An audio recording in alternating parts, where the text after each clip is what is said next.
Welcome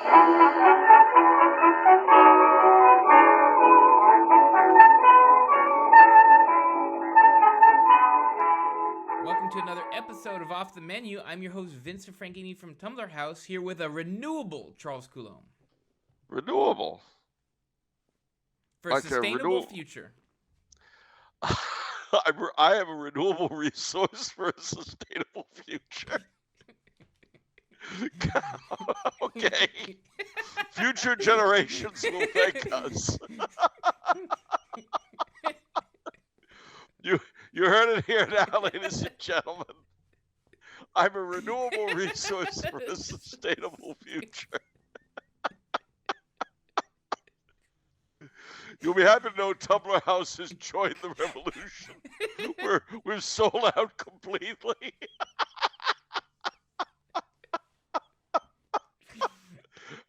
This is all part of the Great Reset, ladies and gentlemen. Don't worry, everything's fine. I'm gonna vax right here and now.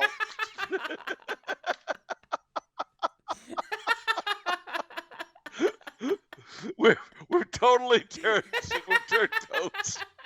We've turned coats completely. Where's my COVID mask?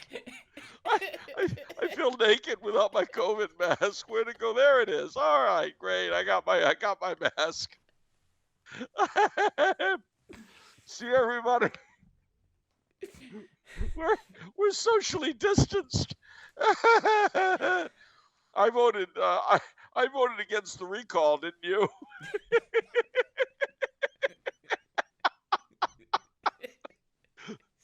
4 more terms for Governor Newsom. We're breaking down all the barriers, ladies and gentlemen. We've just let it all hang out.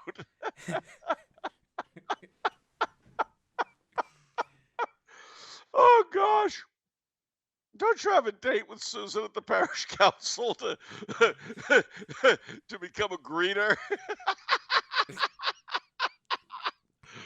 We're totally sold out, ladies and gentlemen. Lock, stock, and barrel. It's all over. We're doing what our masters want us to. It's fine. Oh, heavens. Oh, gosh. Now don't you feel better? Yes. We're building a sustainable future together.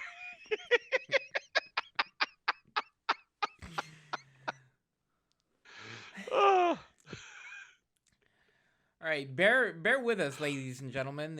Charles is in one of those moods today, so this is going to be a bumpy ride, shall we say? What? A bumpy ride? What do you mean?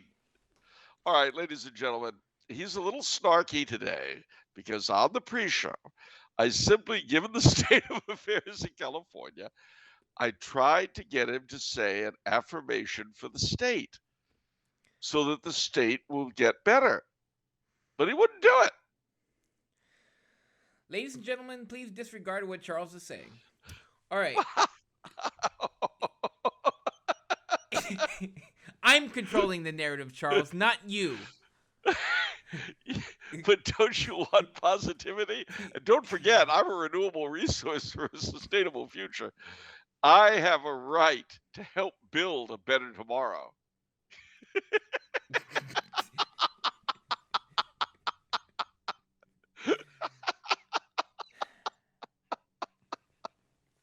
You know, if we just lived off sloganeering like our moronic owners do, think of how much happier we'd be. That's true. Future generations would thank us.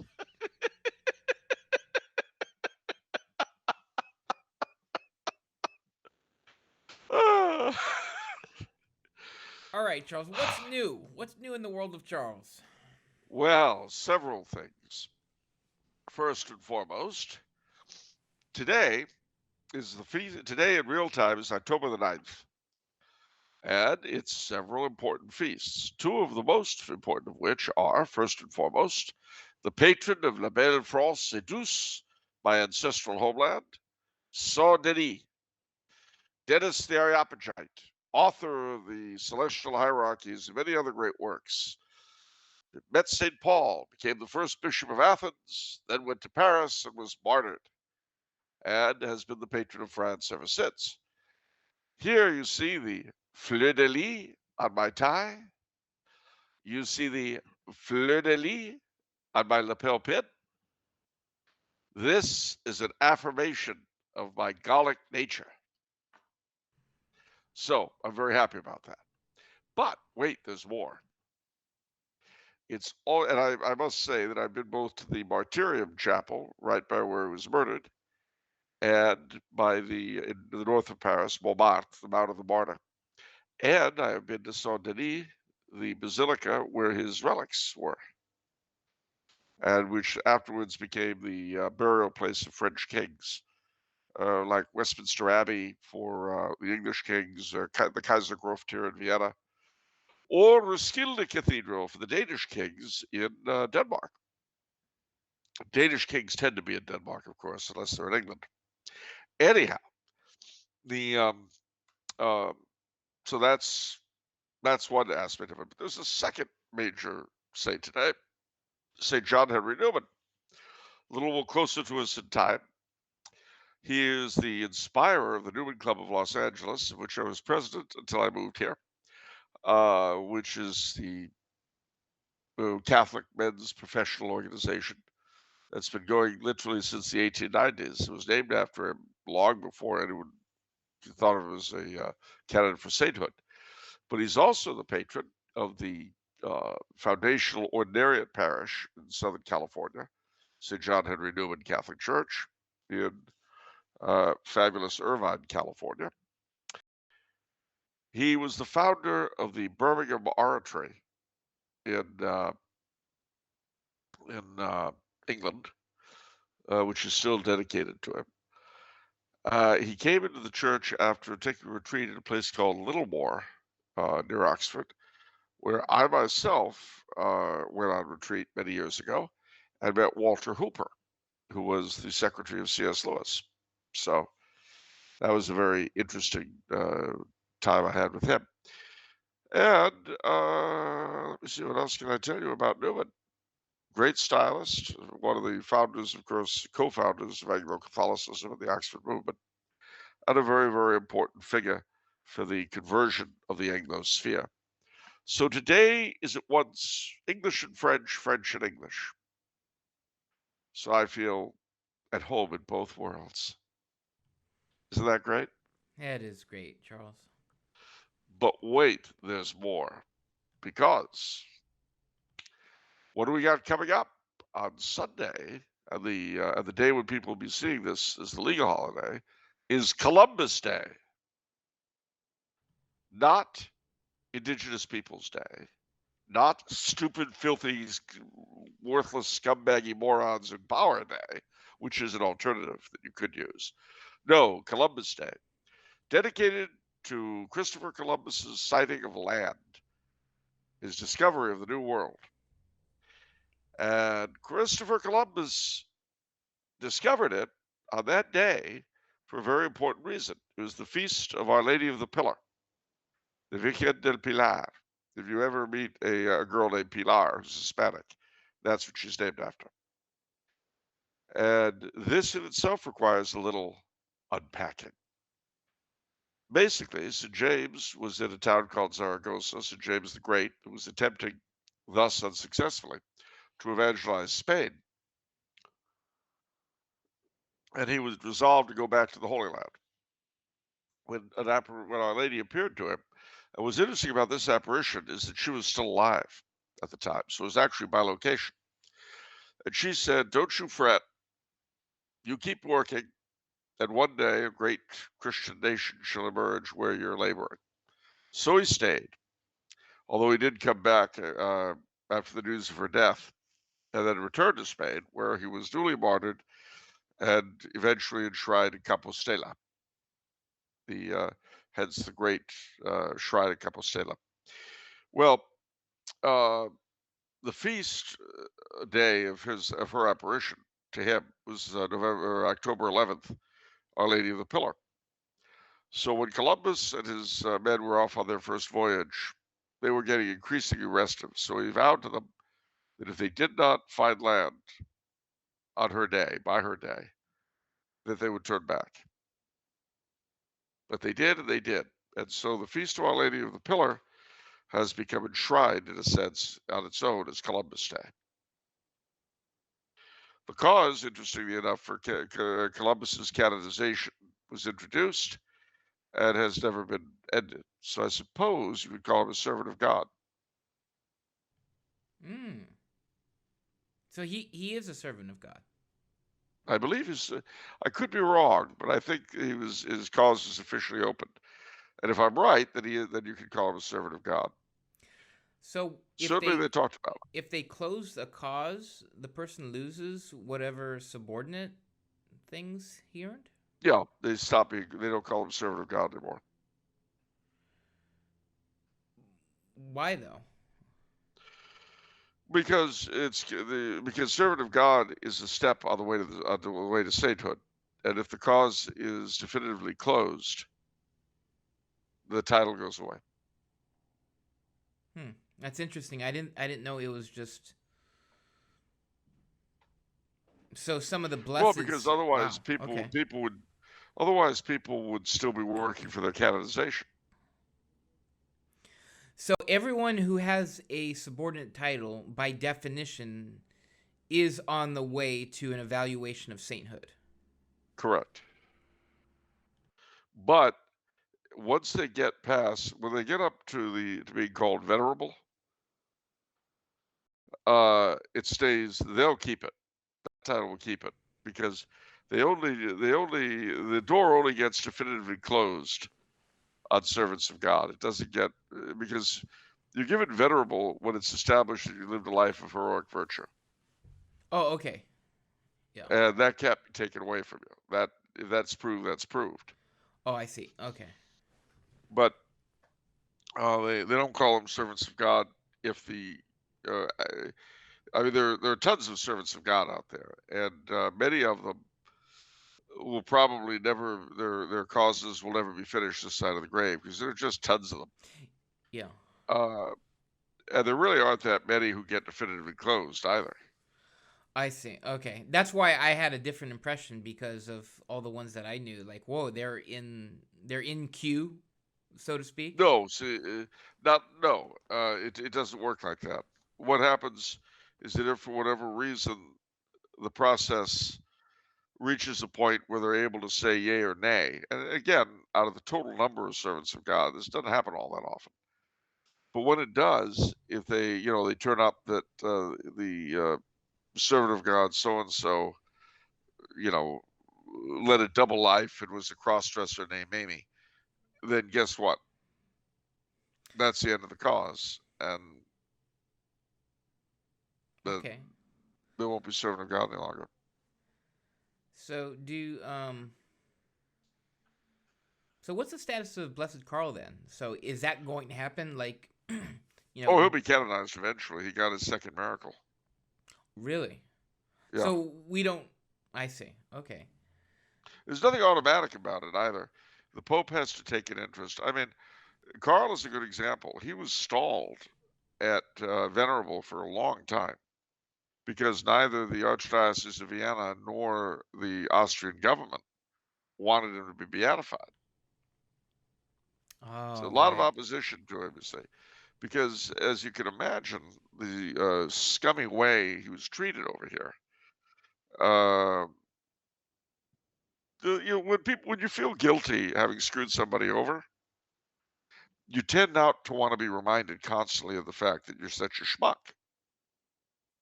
You just don't. I mean, it's a natural human reaction. So, in both church and state, there were a lot of figures who were not keen to see him beatified. Now, there were a lot who were, but obviously they weren't the ones who mattered. But fortunately for us all, the Pope, John Paul II, had a dog in the fight. His father was a big devotee, and he named him after him. And as I like to say, John Paul II was the only man I've ever heard of, the only Pope I've ever heard of, who created his own patron saint. Yeah. But he, the objections were brought up to him. I have no doubt the same parties objected. And I could just imagine, given the way he was, what his response was. You had a You close know, relationship with him. what's that? Like, you were imprisoned by him. You had a lot of stuff going on. Yeah, well, I mean, yeah, I was imprisoned by him. That's right, Yeah. in Bucharest, in the Royal Palace. Yeah. Uh, but although we didn't know each other personally, I don't think he was going after me. Oh, Oh, now okay. wouldn't that be a great paranoid thing? They're all after me, Even John Paul II imprisoned me in the Bucharest Palace. They're all out to get me. I when you consider how many bizarre things have happened in my life, boy, I have any number of excuses to go really off the deep end. And it's like the time I went to church with Michael Jackson. You can't tell me they're not stalking me. And you know what? He didn't bring bubbles that time. What does that tell you? Huh? Yeah, he left the chimp at home in Neverland because he didn't want to witness. See, just a little bit of insanity added to the reality of my life would be great. I just push me all the way over. Would that be fun? That would be. But at any rate, in John Paul II's case, I can imagine him telling whatever moron in church or state opened his little, well, whichever orifice he was speaking out of, about, oh no, you can't be edified because of, excuse me, my father fought for him.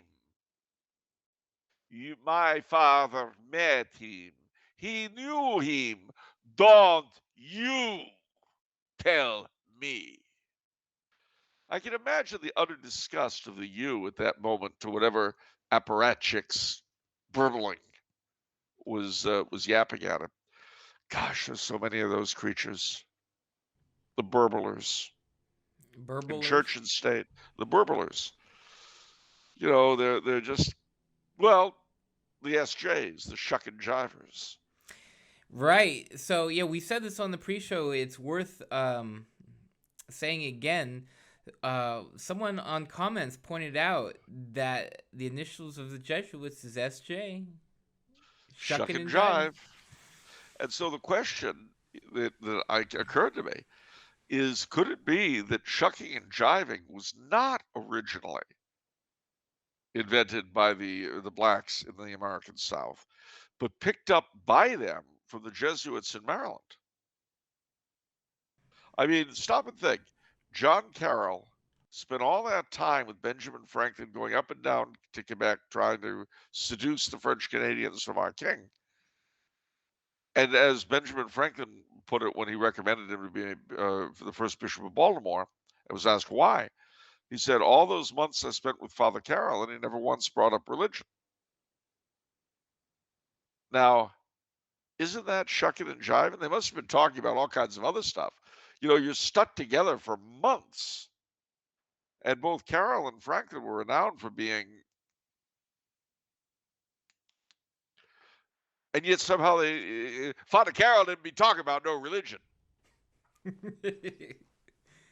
Yeah, get those jazz hands going, Your Elegance. Do you think that was difficult or easy? For Father Carroll? Yeah. SJ. Maybe it was part of the training. I don't know. It's interesting. I mean, I wonder if that was like a calculated move, or if that was natural. Oh, I think he was probably used to keeping his peace around non-Catholics. You gotta remember the Carrolls were a very, very wealthy family, and they mingled socially with their equals, their peers, who of course were primarily non-Catholic. So I suspect that it was probably quite natural to him. All right. I mean, the alternative is if it were calculated, it would mean he were ambitious and was seeking something. And I would rather think that he was blasé rather than ambitious. Okay. Anything else, Charles? Oh gosh, what's to say? What's to say? Well, we got Columbus Day coming up. That's going to be your federal holiday on Monday. Uh, I know I'll kick myself after the show. I just know I will. But I can't think of anything else. Not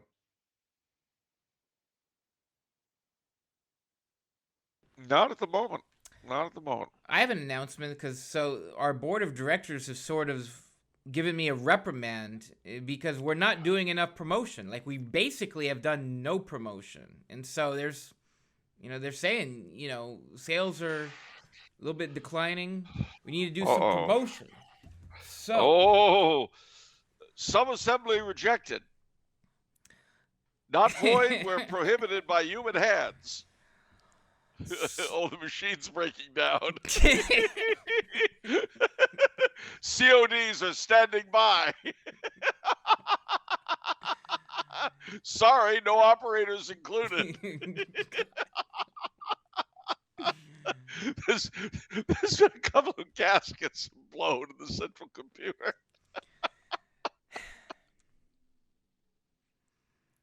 All right, Charles, get a grip. I need to do some important product placement. All right. Sorry. So for this Halloween season, the perfect book, Sean Leslie's Ghost Book, published by Tumbler House Books. Don't leave trick-or-treating without it. This is about 14 or 15 bucks. Great to pair with is this book, Hungry Souls, Supernatural Visits, Messages and Warnings from Purgatory. Yowza. This was published by Tan Books, another very popular book. Bought together, that comes out to a little over $30, which you know what that means, Charles? I do. It means free shipping and handling. That's right. So buy them together. But that's not all. Wait, not all. Wait, there's more. Actually, just being a little over $30, that means that you could send in a book review, get $5 off your order, plus free shipping and handling. What a steal of a deal. Isn't that right, Charles? I'll say, but wait, there's more. All right, go on, Charles. Tell us more. Order now, and you'll get this free. Oh, forget it. We're out of them already. We ran out of the slicer dicers. We ran out of the slicer dicer already. Order before the Halloween rush, and you'll have something even more to frighten the trick-or-treaters with. That's true. That's very true. If you want to frighten trick-or-treaters in that fashion. Well, what else do you do with them? Give them candy. Well, yeah, but, I don't think just giving candy is enough. You've got to give them some, reason to remember you by. Oh, so Halloween's all about you. And, I mean, the trick-or-treaters come and, you give them stuff, but then you ask them to pray for your dead. Yeah, well, of course I do. That's certainly true, I do. Nothing's free in life. Your great-uncle taught me that. No such thing as a free ride, kid. That's what he told me the very first time I got a free ride from him. How do you think I ended up playing lookout? I don't think that's the story I want to go into. Yeah. Let's. Okay, so. It was around Halloween though. It was back in the old neighborhood, and I must have been about what, 7? I don't know. I wasn't born yet. No, that's true. You hadn't. But he says he rolls down the window. Remember that big black limousine, the Plymouth Fury, he used to run around in. So the down goes the back window, and he says, "Hey, kid, you go to Blessed Sacrament?" I said, "Well, yes, I do. I'm just on my way to school right now, and my mother told me not to talk to strangers." He said, "Ha, I'm no stranger, kid. I'm Giovanni Franchini. Everybody knows me around here. I'm no stranger." I said, "Oh, I've heard of you, Mr. Franchini," and I had, because he was introduced to us as as a prominent local citizen. Yeah. And so he said, I'll tell you what, kid, give you a free lift to Blessed Sacrament. That way you won't be so tired when you arrive. I said, well, all right. So I get into the limousine. He says, kid, there's no such thing in life as a free ride. But you said, I know what I said. I know what I said. That's another thing. You can't trust everything adults tell you. Now, here's the deal. You'll get a free lift to Blessed Sacrament every day. You won't have to walk. Make your own way back home. The afternoon, I'm busy. But you'll get a free ride every morning if, from time to time, I'm going to ask you to stand in a certain place on the street. And sometimes I'll ask you to look and later on tell whoever asks, especially a cop, what you saw. Other times, I'll ask you not to tell them. You got it, kid? Can you remember that? I said, well, gee, Mr. Franchini, I guess I can. He said, it's a smart kid. I knew you were smart just looking at you.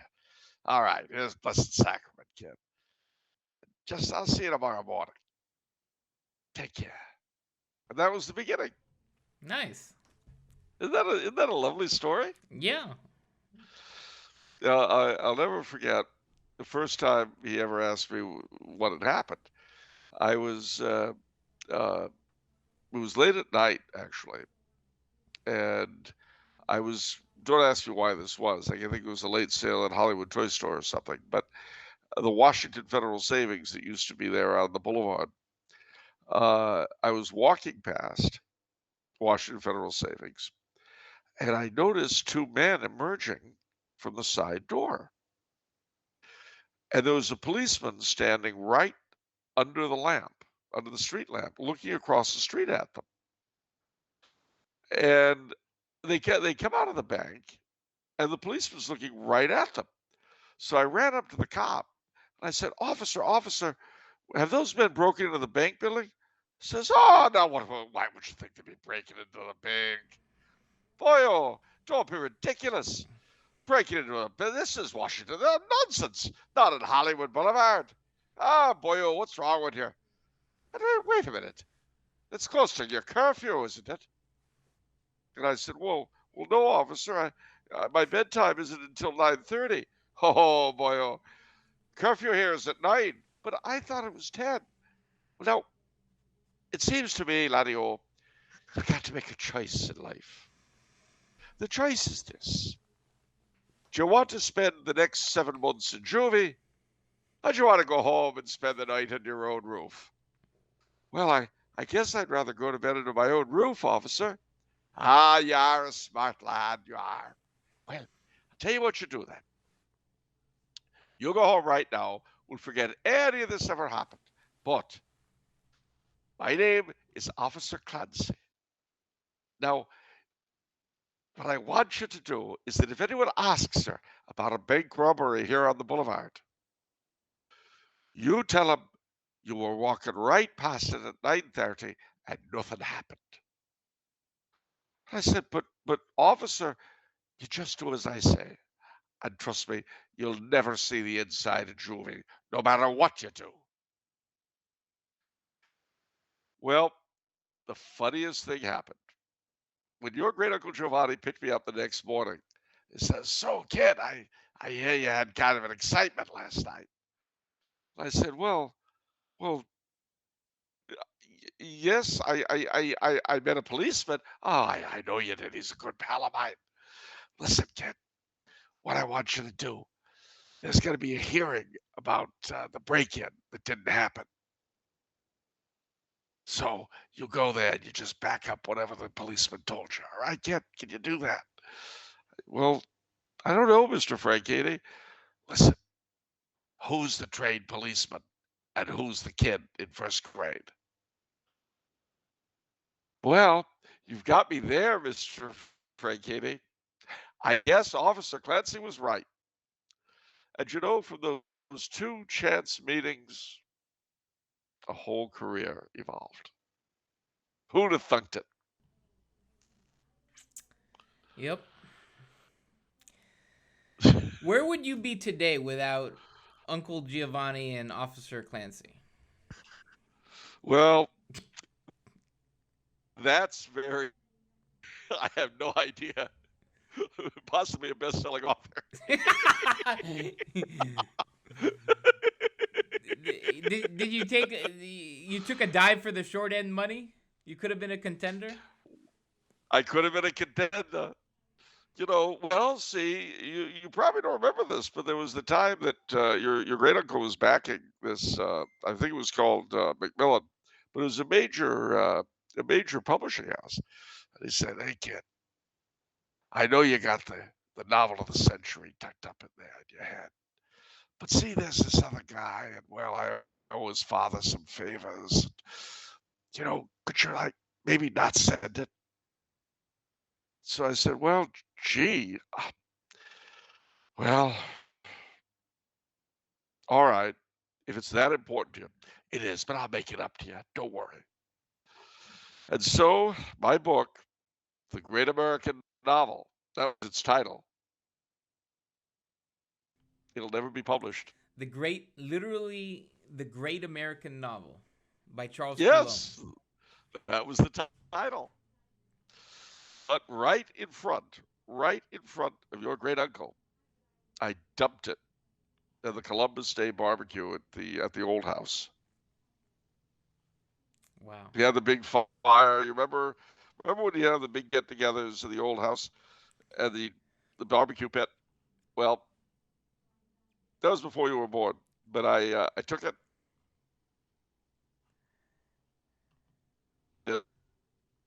And he said, "Well, kid, your career as a great author may be over, but you'll never starve."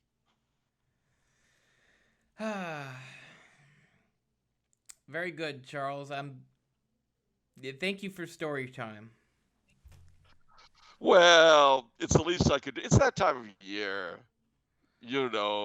Tales of the waiting of the year, autumn revels,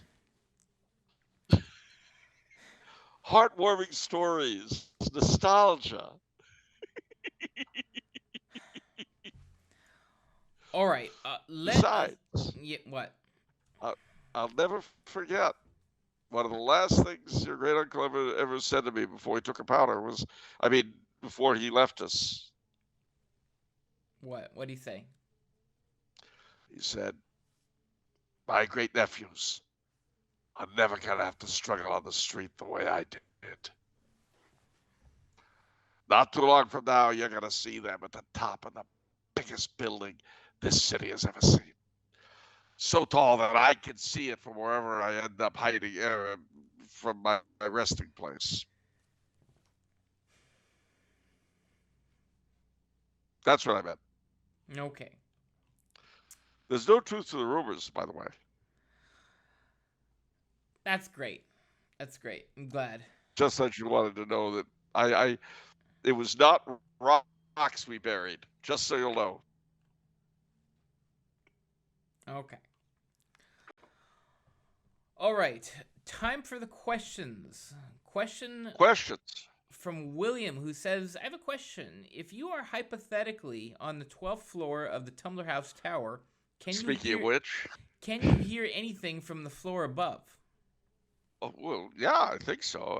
I remember one time I was on the 12th floor, oddly enough, and I looked out the window and I heard a noise coming from up above. And I looked up and what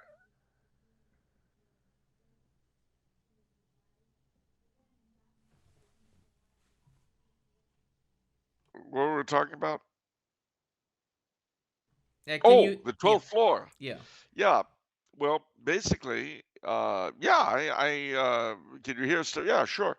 I remember one time I opened up the window. I was looking out the 12th floor, and I heard something from up above, and I looked up, and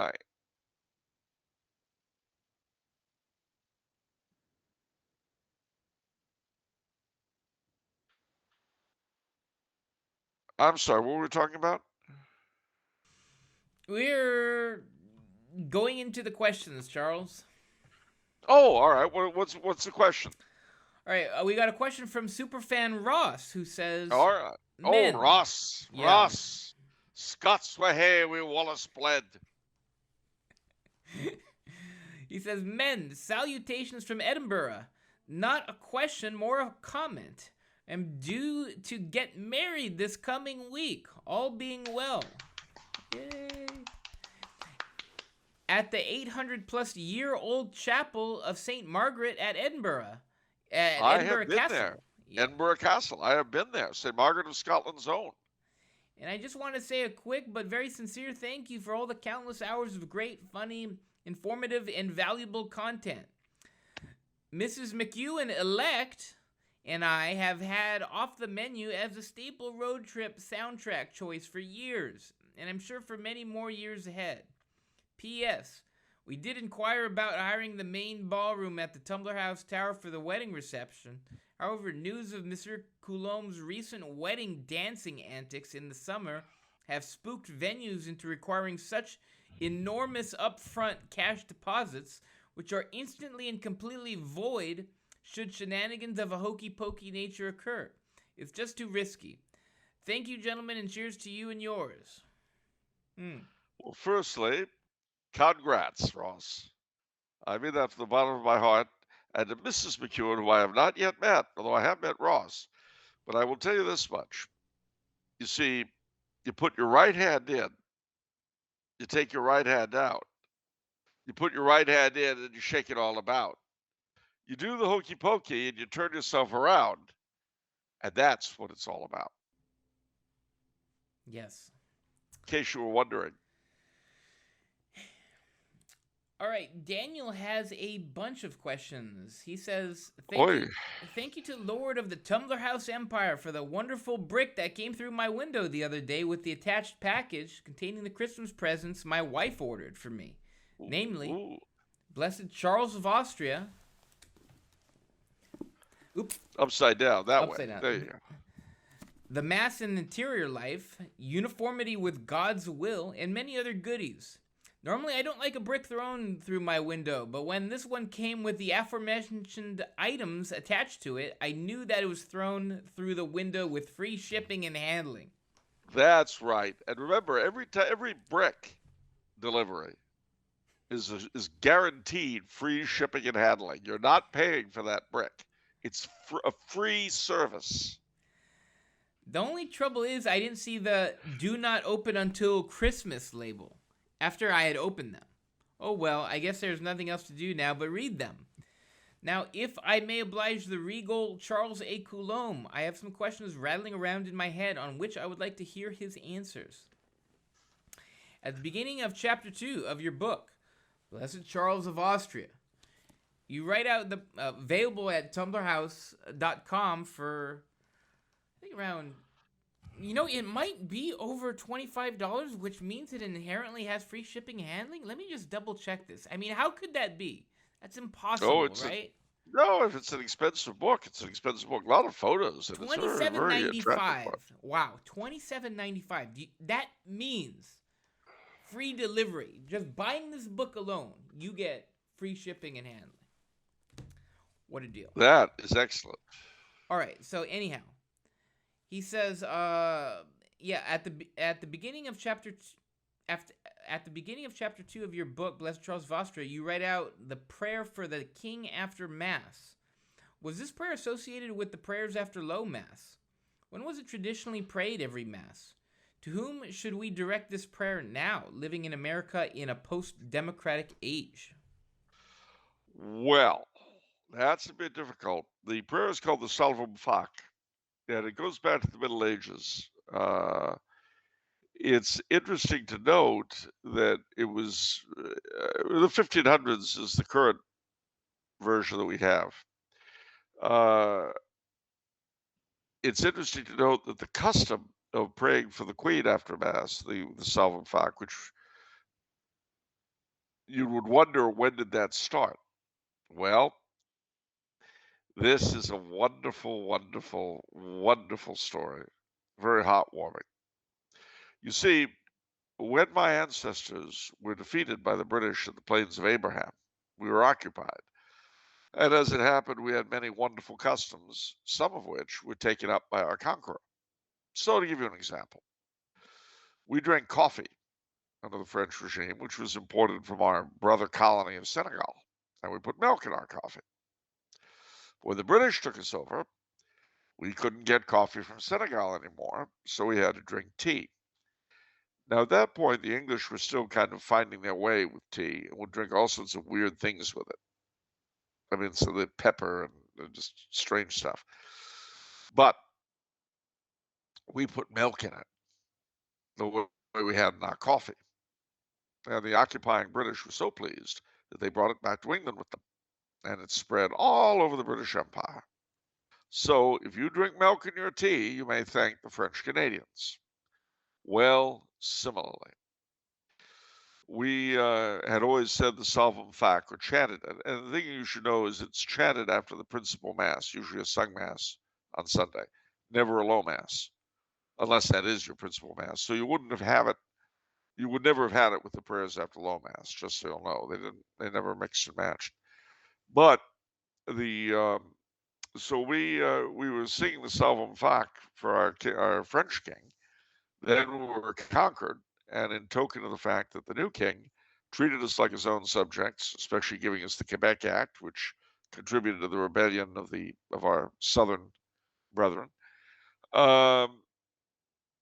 we said the same prayers for the king, for the British king, who is now our king. And it so happened that Catholics posted to Quebec with the army went back to Britain and took up the custom, and they did it until Vatican II. And to this day, it's done in the Tridentine Mass communities. I think some of the ordinary communities also do it after Mass as well.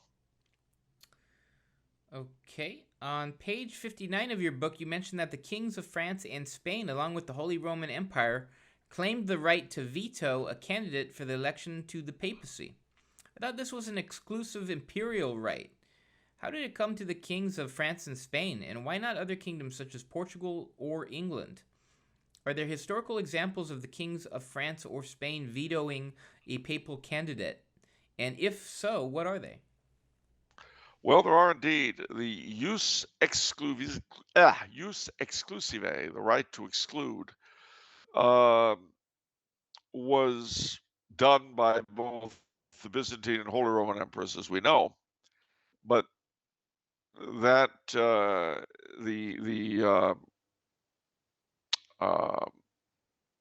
fact of the matter is that France, the kings of France, claimed to be successors of Charlemagne just as much as the Holy Roman emperors did, and the kings of Spain, practically speaking, did an awful lot for the popes. So, very helpfully and usefully, our friends at Wikipedia,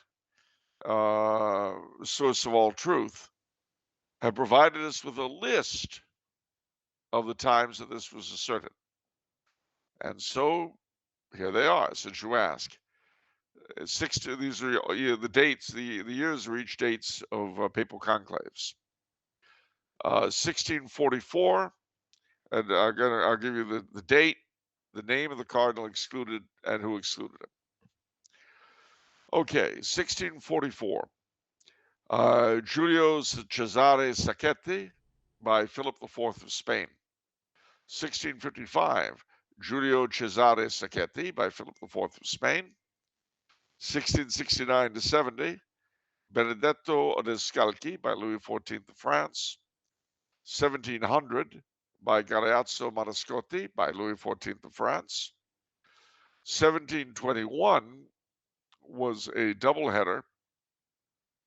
Fabrizio Paolucci by the Emperor Charles VI, and Francesco Pignatelli by Philip V of Spain. In 1730, Giuseppe Renato Imperiali by Philip V of Spain.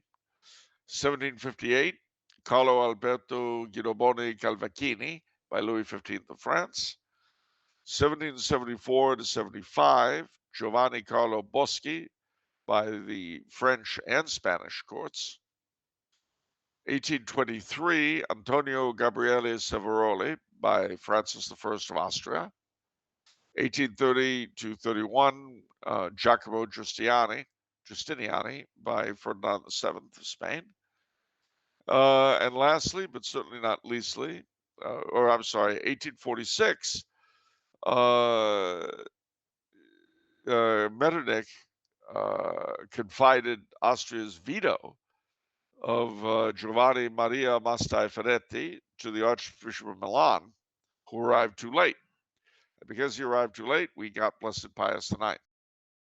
And in 1903, Mariano Rampolla by Franz Joseph of Hungary, Austria-Hungary. Why Although, do you do that one? why did he veto Rampolla? Yeah. Oh. Yes. He thought he was a Freemason. Hmm. He was a liberal. He was responsible for the ralliement that divided the French church. He was responsible for softening the attack, Leo XIII's attack on Americanism. In other words, Franz Joseph considered him the evil genius of the pontificate, and as I say, thought he was a Freemason. Do you know the reasons for most of those other ones? Were they political? Were they spiritual? Political, primarily. Okay.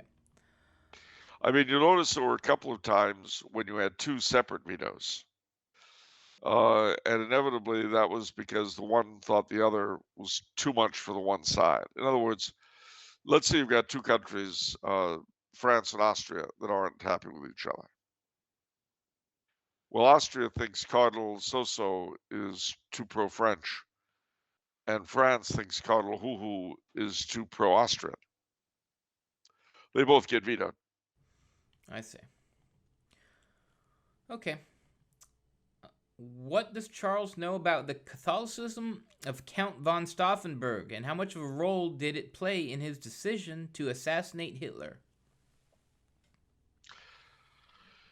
Lots. He was very devout. He was a believing Catholic, and he agonized over assassinating Hitler. He went to confession before he did the coup. He was a good example of a Catholic knight. Have there been any Christian kingdoms without a saint king in their history? If so, what countries? Not many. Portugal.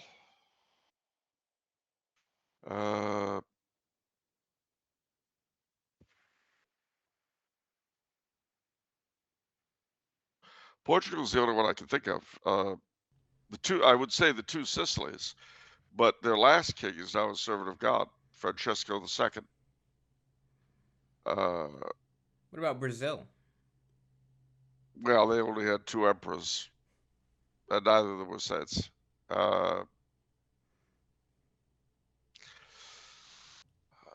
There aren't many, to be honest with you. Well, Belgium, although Bordelware has been suggested as a candidate for sainthood.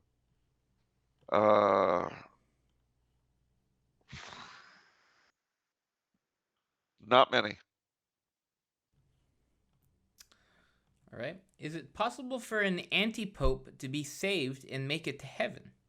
Maybe the answer is obvious, but considering St. Vincent Ferrer, the magnificent namesake of the august lord of the Tumbler House Empire, publicly supported an anti-pope and received a saint in front of his name, maybe the answer is not so obvious. No, it's not. I mean, I can think of one case where the Pope, where you had a Pope and anti-Pope. The real Pope died, and the anti-Pope ended up being accepted as Pope. So that's not a question I can answer. Not this side of the grave, anyway. You're not the judge of the living and the dead? Oddly enough, no. Joe Ladd is not a set of initials you'll see after my name. See, I'm a renewable resource for a sustainable future, but I am not the judge of the living and the dead. All right. What does Charles know about the reigning icon of Russia? I heard that the icon is venerated in the Ruthenian Catholic Church. Could the icon be venerated by other Catholic rites as well? Could there be a connection between the reigning icon and Our Lady of Fatima, considering Our Lady revealed the icon the same day that Tsar Nicholas II abdicated in 1917, the very same year of the Fatima apparitions? Yeah, well, firstly, you can venerate any icon of the Virgin Mary. You know, they're, but in terms of the reigning icon, which, as you say, had been lost for a couple of centuries, it was found the day of the abdication by at the direction of a peasant woman who had a vision. I would not be surprised. There was a really, there was a really weird connection. 1917 was a strange year, uh, but I would not be surprised if there was some connection between it. And with the efforts of the abdication of the emperor, of the czar, on the attempts of Emperor Karl to bring about peace, the whole Fatima thing, quite possibly, quite possibly. I don't know if I mentioned this, but when I was on retreat in Denmark, one of the other retreatants, it was a writer who's Italian Australian actually, but he's working on a book on Nicholas II, which basically tries to do with him what I tried to do for Emperor Karl. So I'll be very interested to see it when it comes out. Okay. Question from Marianne. Would Charles please share his thoughts on the recent Romanov royal wedding, which took place in Russia? What are the chances that the Romanovs, as a royal family, can make a space for themselves in Russia's society? Well, there's been a lot of, as is always the case with anything having to do with the Romanovs, there's been a lot of critical goings on. I mean, his wife is not a royal. He married morganatically, which has led the other. There's been a big feud between that branch of the family and the other branches over the unequal marriages that all of the others have made, and this was one of the big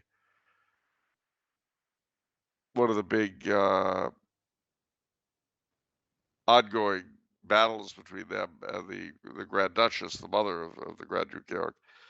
And now, she permits a really morganatic marriage for her own son. Uh, that's upset a lot of people. There were a lot of the dispossessed royals of Europe were present at the wedding, which is, it's always great to see them get together. Uh, let's So, just say that. What's that? so what exactly happened? Well, what happened was that the Grand Duke Georg married a Spanish girl who converted to Orthodoxy to marry him. Uh, they had a big wedding in St. Petersburg, uh, and this garnered a lot of attention. He it garnered a lot of attention. His mother has been the sort of the guardian of the Russian throne since her father died. And as I say, the choice of bride, and again, mind you, I'm not Russian, and so really this isn't my choice to make, but uh, it certainly would give a lot of fuel to her critics and to his critics. Um,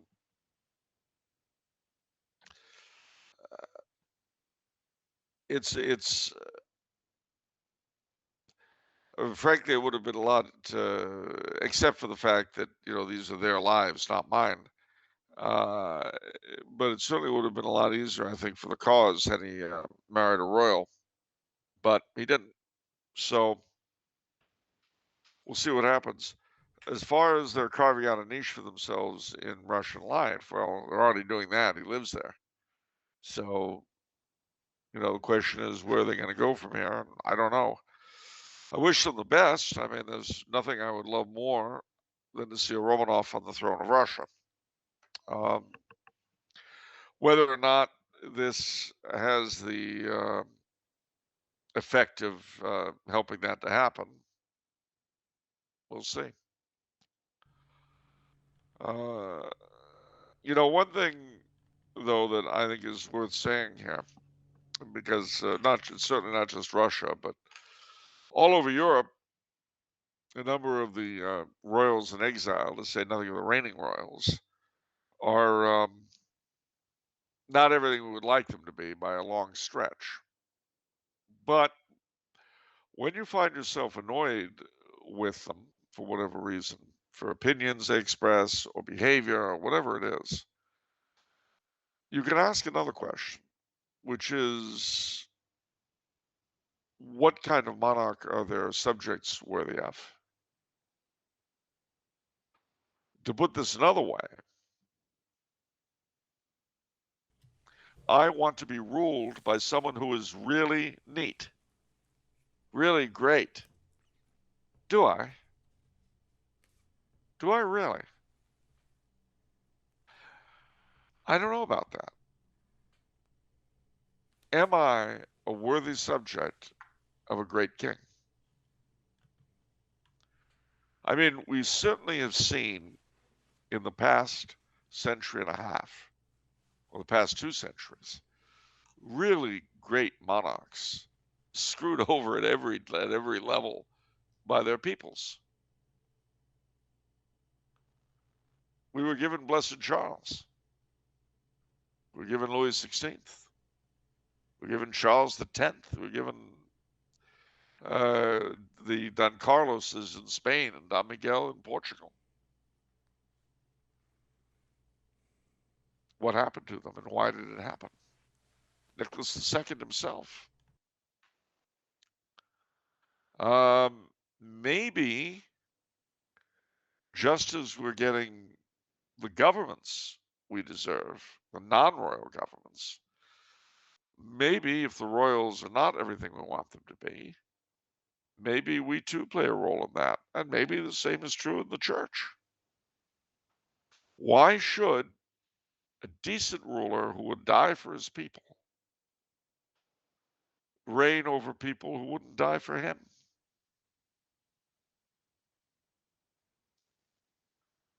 That's a hard question. Maybe if we improve, we'll get something better. Now, of course, it's easy to dismiss the line of reasoning I've just given you as gaslighting. Blame the victim, as they say. But in this area, I don't think it is. I mean, stop and think about how many of us love to hear about any wrongdoing on the part of royals, divorces, adulteries, and don't we just love pointing it up? And don't we expect more out of them than we do out of our friends, relations, and our own sweet selves? I think we do. We also expect more out of the clergy. It's funny. There's this report now that is indicating that something like 200,000 youths may have been abused by priests in France over the past 4 or 5 decades. Now, mind you, there are only actually 2,000 something actual cases. The 2 million number that 2 million, the 200,000 number rather, that people are throwing around are projected. We have 289,000 cases of molestation by public school employees in the 1990s alone in the United States.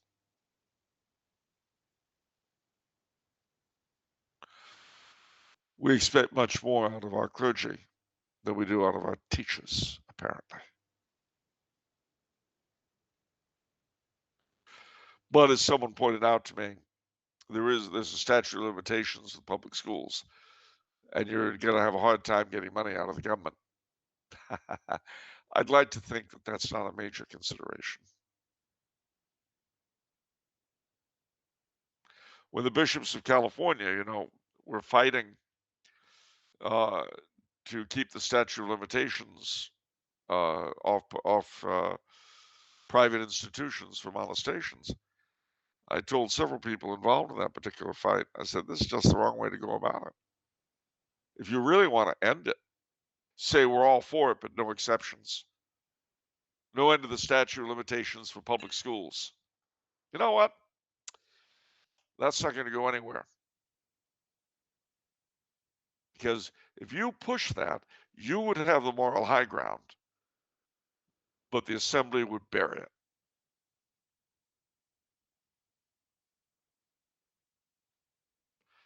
And of course, I wasn't, nobody had any interest in my view, but it's true.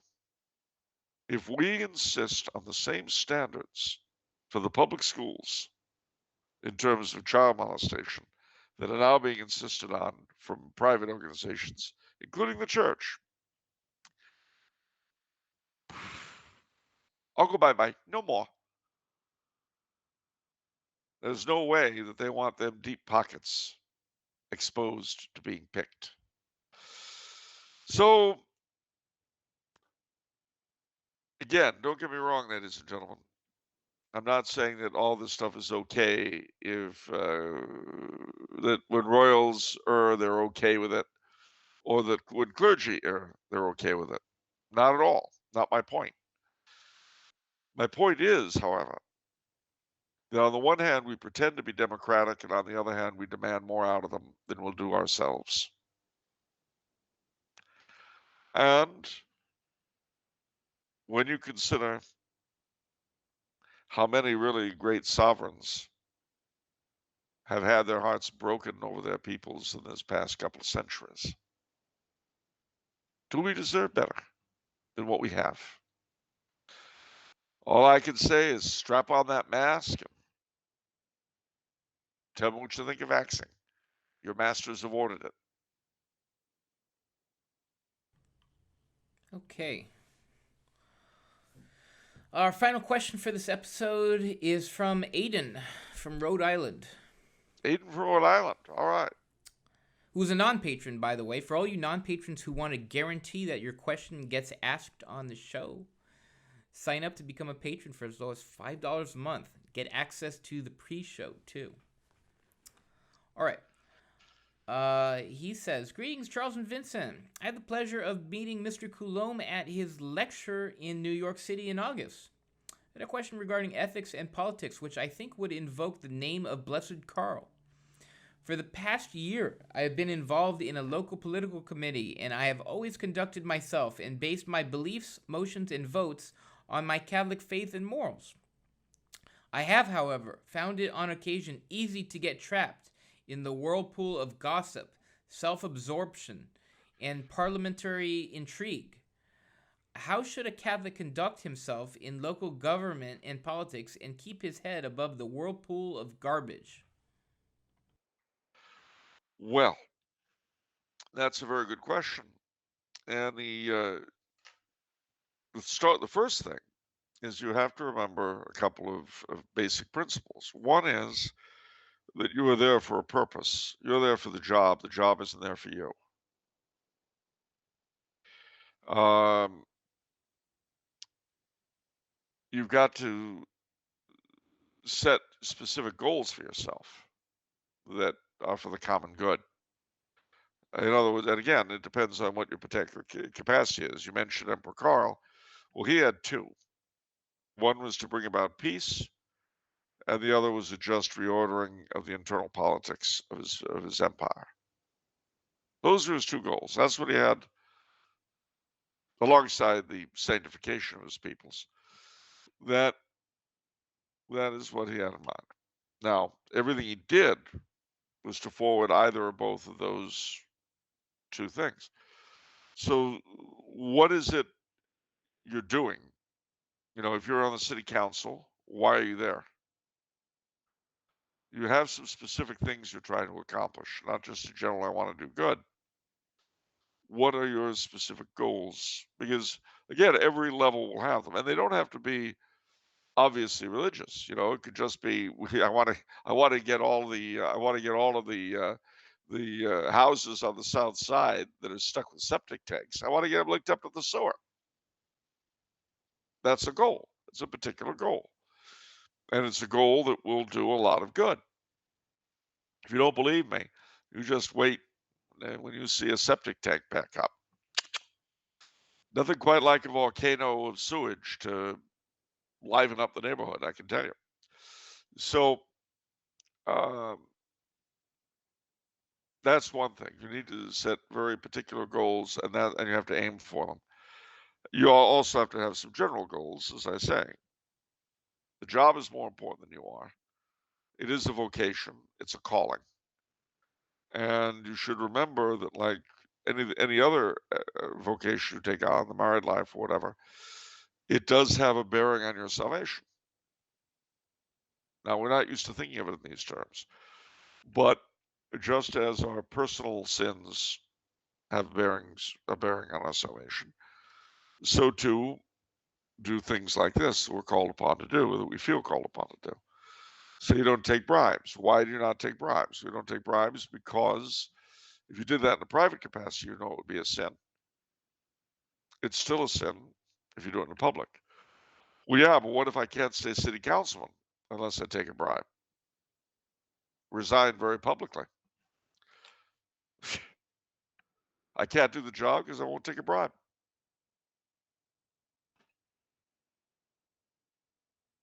In other words, if you're in a position to where someone is in a position to end your career, uh, if you won't do something wrong, end your career yourself and see if you can take them with you. But above all, make it obvious to the public what it is you'd have to do. If you're willing to do that personally, if you're willing, really and truly willing and able to do the nuclear option, the likelihood of your ever actually having to is much less. Why? Because it's like with bullies on the street or in school. They know who they can push around. See, the way you become incorruptible is to not want anything they have to give you. I was thinking about this the other day. It's easier for an older person to resist corruption than a younger person. The reason is that we don't have our lives ahead of us. I mean, to use myself as an example, if you could come to me and say, you know what, Charles, if you'll write a book on the joys of adultery, I will make you the biggest selling author in America. Really? How long would that last? 10 years? 20? Tops? I'll be 80. I'll be croaking soon enough and I'll have to account for everything I've done. Mind you, for this to work, the old person in question has to believe in judgment and all that kind of thing, heaven and hell. If you don't believe in heaven and hell, this argument won't work. It won't work at all. Contrariwise, though, if you're 20 or 30, that kind of a deal makes a bit more sense. It's a bit more alluring. Just because you've got more time to enjoy it. I mean, if you'd be at the top of your career for 50 years as opposed to 20, makes a difference. But that's why I'm so flabbergasted at people like, I don't know how you pronounce his name, Senator Leahy, Patrick Leahy. and then Feinstein, and who's like in her 80s, like 84 or something, and they won't abandon the lies. Well, you have to believe in heaven and hell for it to work. If you don't, then I mean, grown cold and old in sin is an old saying. Uh, the thing is that the older you get, the more you become who you are. It's written on your face. I mean, I've often noticed this. You go by a schoolyard. Well, babies all look identical unless it's your own. They all look the same to me. You go by a schoolyard, kids look very, very similar. But the older they get, the more individual they look. And finally, you get to be my age. We all look like we come from different species. That's because we're becoming ever more ourselves. And you see it on our exteriors as well as our behavior. I mean, even in your own time, I'm sure when you were last couple of years of high school, first years of college, you had a group of friends, and maybe one of you was more of a drinker than the rest. One of them more of a skirt chaser, one of them more studious, one more devout, but not much more, if you see what I mean. A bit more, but not much. But as time went on, each of you became more whatever. Now, at the time, you couldn't have predicted it, but looking back, you see how everybody was, to a great degree, already on the road they took, good, bad, or indifferent.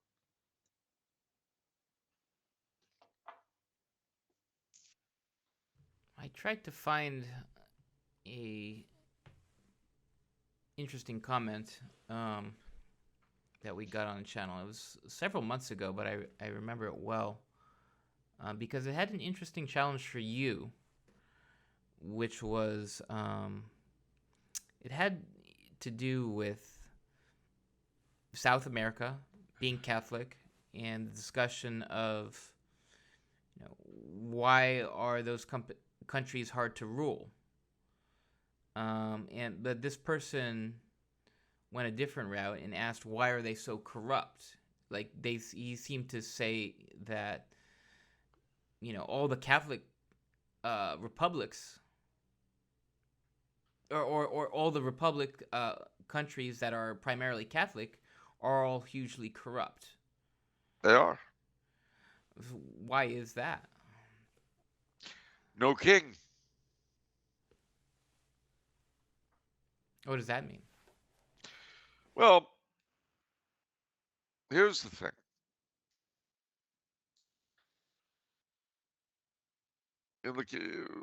Catholicism is by its nature a very monarchical religion, and the cultures it's produced are very monarchical.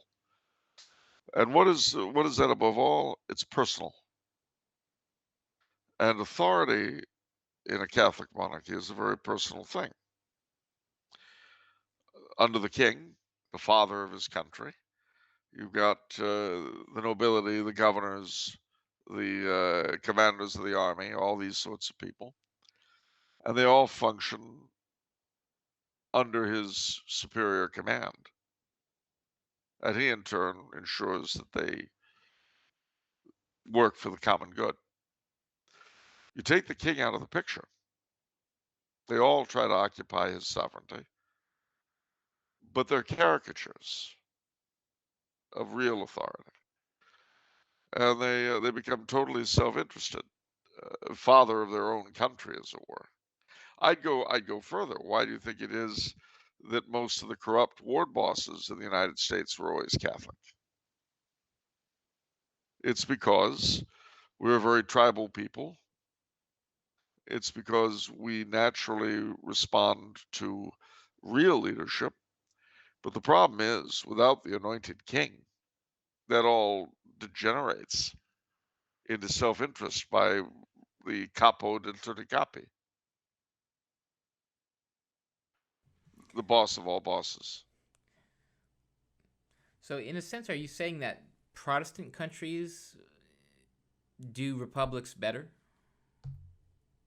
Well, they do in one sense. They do republics better because everything is Protestantism itself. How do I put it?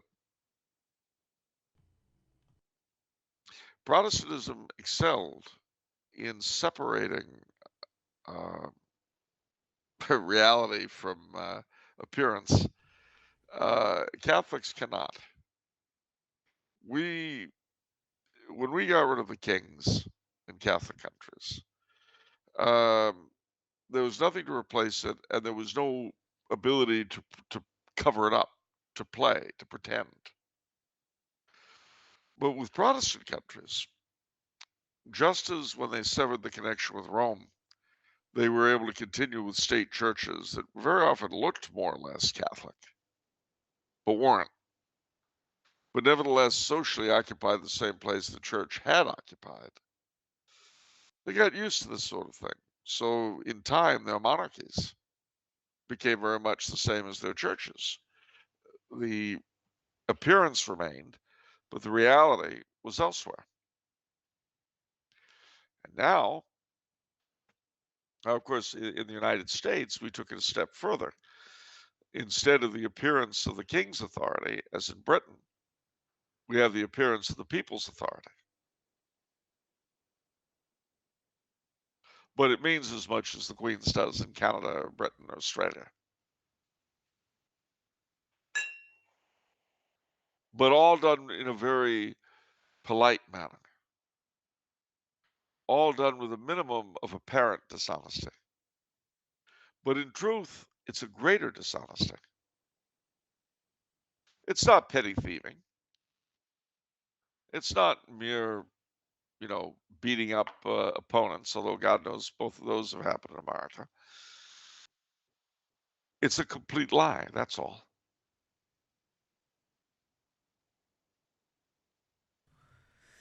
There was another element I remember you said about Protestant nations. Compromise. They Yeah, were, I think a little bit. You said conformity. yeah, Yeah, conformity and compromise, whereas in Catholic nations, Catholic people tend to be much more individualistic and anarchic by nature, because they're very much aware of their freedom as human beings in a way that Protestants are not. which is very interesting to me because we fancy ourselves a very individualistic people, but you're saying that's not so.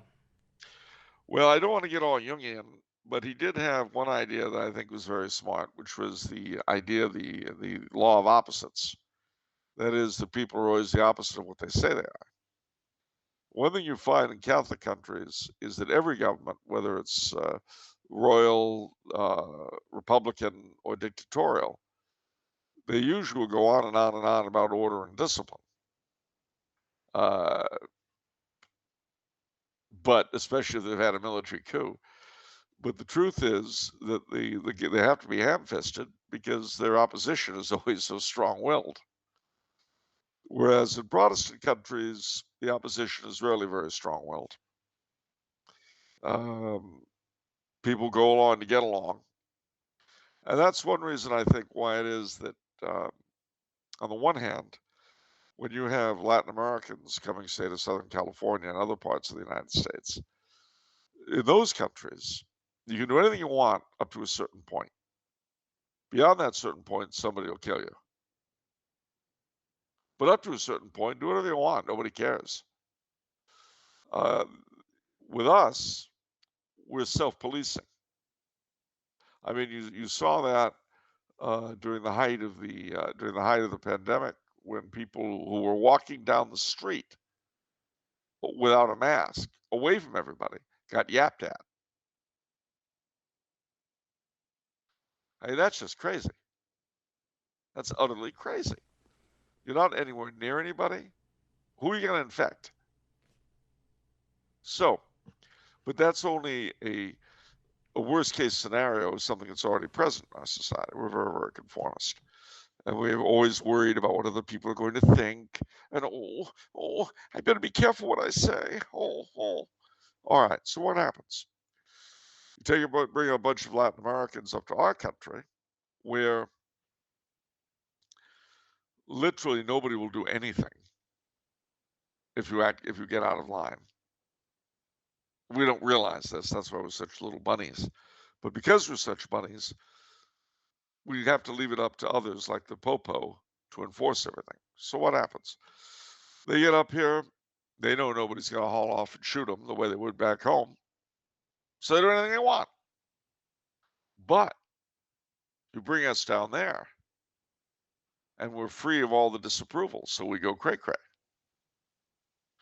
And that's why you'll find such violence among so many of our Hispanic brethren up here, or up in the States, I mean, and why Americans are so embarrassing to watch in Latin America.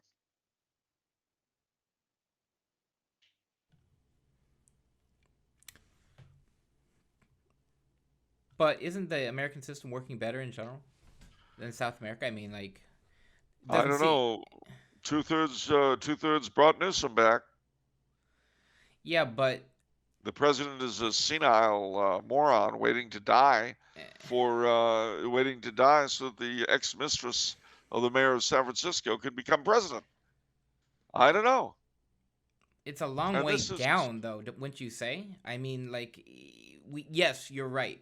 There's that, but then there's the Medellin and Cali cartel. yeah, and they've been around pretty much the way they are forever. They haven't changed. We have. We've been on a long slide down. They've just sort of been there treading water. And we'll keep going down. And understand the reasons why we're going down are implicit in the nature of our origins. With them, I mean, the story of Latin America is the story of an empty throne that people have constantly tried to fill. And they never have, and they can't. Our story is even worse because there's no throne to fill. There's just.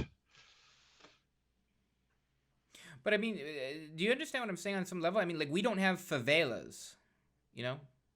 No, we don't. We don't. But instead, what do we have? We have soulless suburbs. We have people who are neurotic to the nth degree. I mean, we have wealth, and they don't. And believe me, poverty is no fun. I've had it, I know. But, how do I put it? They haven't fallen too much further than they ever were. We have risen and we've fallen very fast. I mean, look, I can remember when I was your age. Well, all right, not that old. But when I was a boy, the average American family were at the pinnacle of success. Any middle class family could put aside money for the children's college, for their own retirement. They could travel. They could lead what was considered a middle class lifestyle as well. Now, any family can do any one of those things. And it will continue to decay until we're in a favela-like existence or the thing collapses in fire and blood. Now, in Latin America, it's been what it's been, what it's been, what it's been. For the most part, the decay in Latin America in recent years has been all bound up with the decay in the church. And that is on us. Because so many of the churchmen down there started talking about liberation theology and not about our Lord and our Lady and the saints and salvation. Tons of Latin Americans have gone to these Pentecostal preachers who will, and who are often heavily funded by American Protestant groups. How does that connect to their financial downfall? Well, let's put it this way. It doesn't help. That's pretty loose, Charles. It's a pretty dubious claim. It is, but I'll tighten it up for you. One thing it's done is destroyed the social cohesion Latin America had. One thing you find about poor populations is that when everybody's poor, they do find ways to manage and to keep each other going. But what the advent of Protestantism has done in many areas in Latin America is shredded that and set town against town, village against village, family against family. And, you know, of course, the Latin American upper classes, many of whom were educated in the United States, have picked up a lot of our crap. Hence the push for same-sex marriage, abortion, contraception down there. But that's all directly from both the United States and their, the kind of Latin American who's gone to Harvard. I see. All right, how do we close up this episode, Charles? Well, there's several ways we can do it. But I think the best way, because we've dealt with a lot of really awful stuff tonight, very unpleasant things. I think we need something more uplifting, more affirming, if you will. Okay, go on. Do some affirmations. I'd like you to join me. I'd like not to. Why not? Because of that look on your face. That's why not. What look? All right. Let's set the stage. Would you admit, especially since 2/3 of Californians voted to return Governor Moron, wouldn't you agree that the state of California needs uplift? No. Or you think it's good where it is? I don't think uplift has... what does that mean, uplift? Uplift! California needs uplift. It needs, encouragement.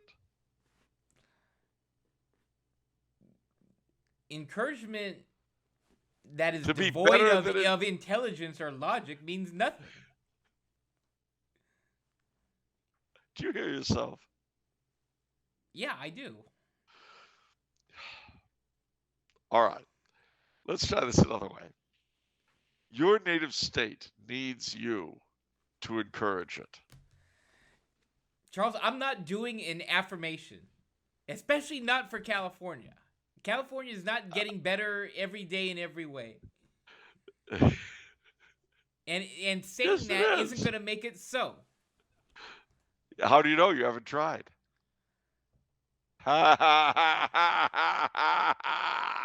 Gotcha there, smart guy. You haven't tried. You don't know. One time. Let's see if together, you and I, just one time, can make the state a little better, shining a little light. That's so stupid. A little tiny bit of light in the corner of the Californian darkness.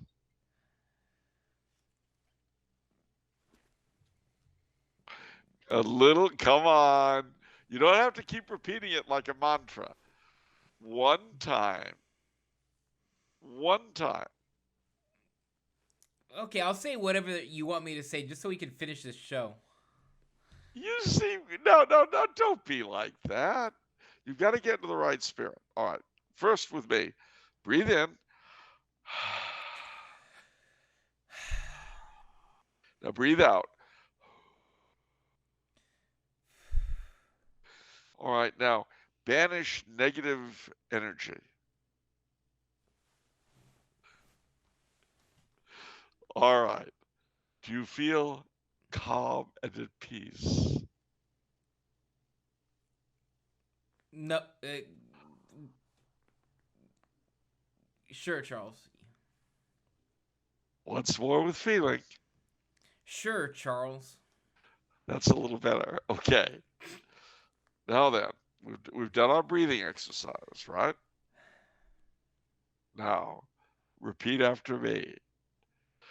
Every day. Every day. In every way. In every way. The great golden state of California. The great golden state of California. is getting better and better. Is getting better and better. Now breathe out. Breathe in. Now welcome positive energies. There. Don't you feel like you've done something for California?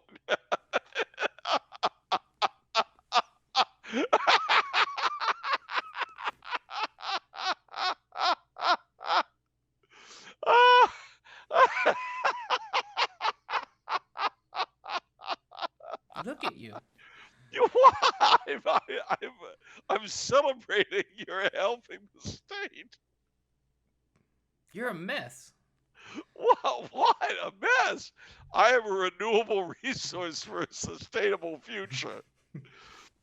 I am building a better tomorrow just by being who I am.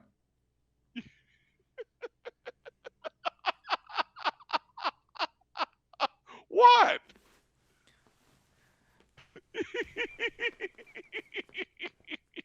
You've affirmed your name. I wasn't even born in California, and I could say it. You are a tender child of the sun-kissed South, and California's your home, Vinny, in a way it can never be for me. I'll always be in exile, but you were born of the Californian soil, of that the great dreams that brought pioneers from all over the country and the world to the Golden State, to the sunshine shores of the Pacific Ocean, and from San Francisco to San Diego, from Eureka to San Bernardino, they followed a dream, Vinny, a dream. And they built something special, something unique. Yeah. Yeah. Yeah. I mean, from the Mission Padres to the Gold Rush people to the golden days of Hollywood.